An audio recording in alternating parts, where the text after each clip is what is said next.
"Excuse me, miss. Passengers aren't allowed past this point. Please wait outside." The young woman froze, her boarding pass in hand, her leather jacket slung over her shoulder. The uniformed security guard didn't even look at her twice.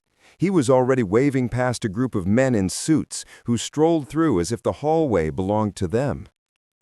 "I'm not a passenger," she replied calmly. The guard scoffed. "Right, and I'm the president. Move along, you'll delay the crew."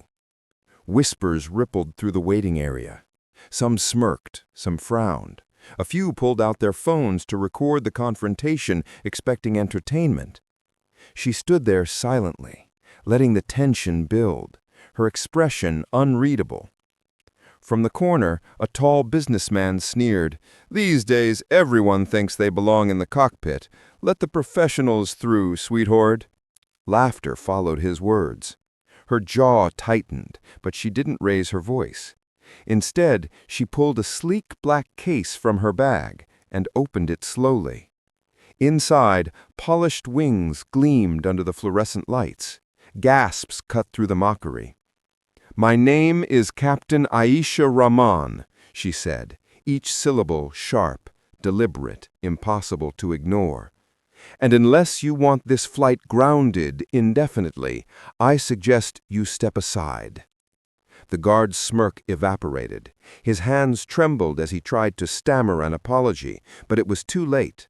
The passengers who mocked her just moments ago now stared in stunned silence.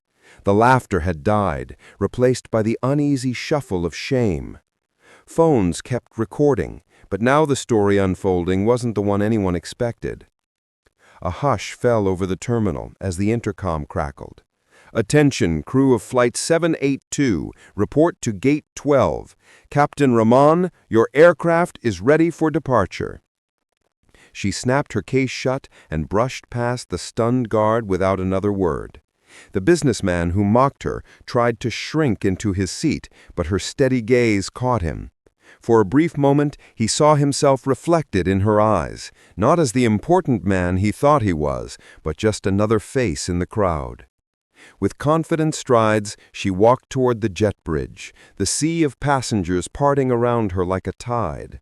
A few began to clap, hesitant at first, then louder, stronger, until the terminal echoed with applause. The same people who doubted her, who dismissed her, now realized they were about to place their lives in her hands. And not just any hands, the hands of the best pilot the airline had. As she reached the door, she paused just long enough to say one last line that would be replayed endlessly across every social feed. "Next time you tell someone to wait outside, make sure you know who's flying your plane." She disappeared into the jet bridge, leaving behind silence, shame, and the birth of a viral story that would spread across the world before the plane even touched the sky.